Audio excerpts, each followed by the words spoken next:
সংগ্রামী সহযোদ্ধা ভাই বোন বোনেরা, আপনারা সবাই জানেন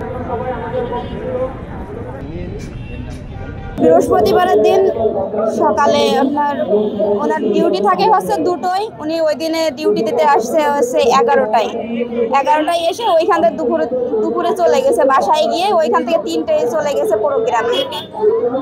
এখন আমি বলতেছি তুমি এখন কোথায় যাচ্ছ? বলতেছে আমার প্রোগ্রাম আছে, আমি প্রোগ্রামে যাচ্ছি। তখন বলছে তোমার ডিউটি?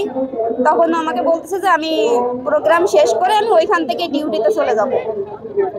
কিন্তু সে ডিউটিতে না যেয়ে সে ময়লা পোতা মসজিদে হচ্ছে তিরানের কাজে ব্যস্ত ছিল। পরে আমি যখন রাত 7:30 বাজে তখন আমি ফোন করেছি। তখন আমি জিজ্ঞেস করছি তুমি কোথায় আছো? তা বলছে কি যে আমি ময়লা পোতাতে আছি, একটু কাজে ব্যস্ত আছে। তখন আমি জিজ্ঞেস করছি তার ডিউটি তুমি তো অফিসে যাওনি? তা বলছে আমি অফিসে যাব, একটু সময় লাগবে ওখানে। আমি বলছি কোনো সমস্যা নেই? তা বলছে না কোনো সমস্যা নেই, আমি ওখানে ম্যানেজ করেছি। তারপরে আবারও ফোন করেছি, তখনও বলতেছে যে আমি এখনো যাইনি। এই করে কয়েকবার ফোন দেওয়ার পরে ফোনটা বন্ধ পাইছি। বন্ধ পাওয়ার পরে যখন রাত 11টায় যখন অফিস থেকে বাসায় ফেরে আমি জাস্ট টাইমে ফোন করেছি, তখন ফোনটা খোলা পাইছি কিন্তু রিসিভ হয়নি। এরপরে আবারও ফোন করেছি, তখন ফোনটা বন্ধ পাইছি।